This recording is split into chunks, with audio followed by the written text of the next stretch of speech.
This is Chris Elliott with Remax Action coming at you today with another real estate quick tip. So today we're going to be talking about a tip for sellers, and it's everybody's favorite subject, price reductions. Man, always a fun conversation to have with clients. Always a fun conversation for them. No, it's a necessary evil, but it is something that does happen from time to time where a seller is on the market.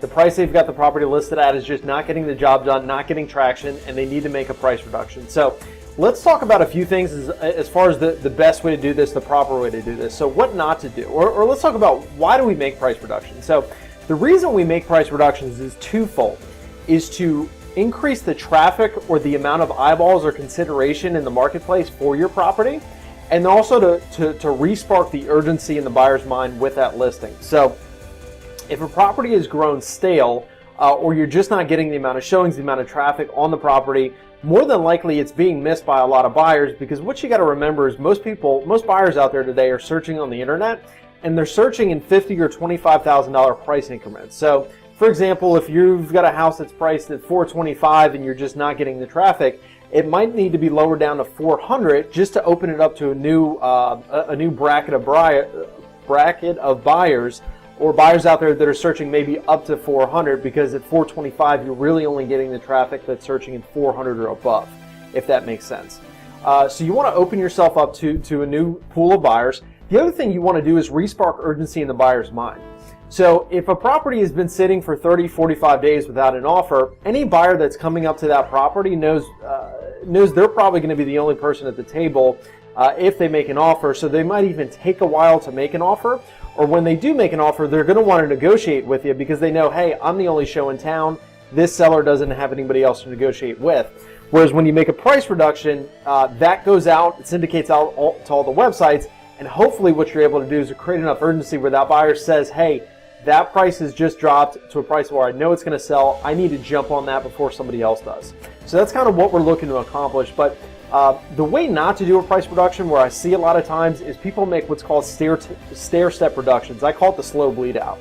And essentially what they do is they make incremental price reductions every week, every 2 weeks, every month, and they just kind of delay the inevitable. What you always want to do when you're making a price reduction is reduce your price to a price that's going to cause the property to sell.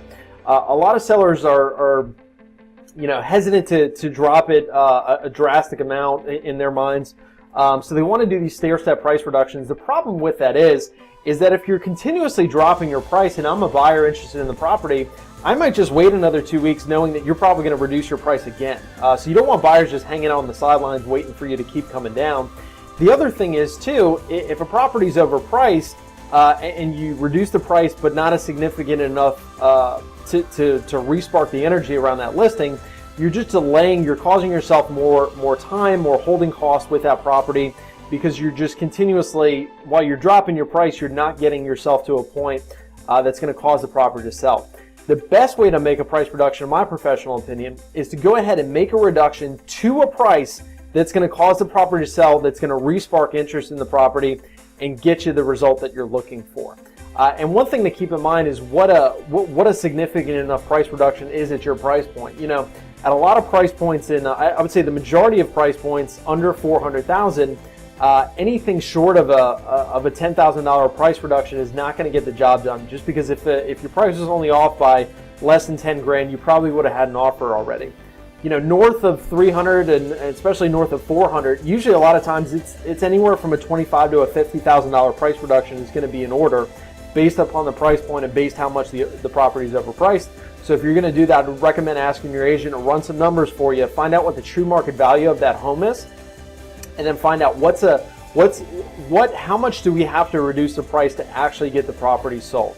What you don't want to do, once again, is reduce it an insignificant amount and just cause yourself to sit longer and incur more holding costs, and for the listing get more stale. So anyway, a little bit longer tip this week, but I hope that helps, and we look forward to seeing you next week.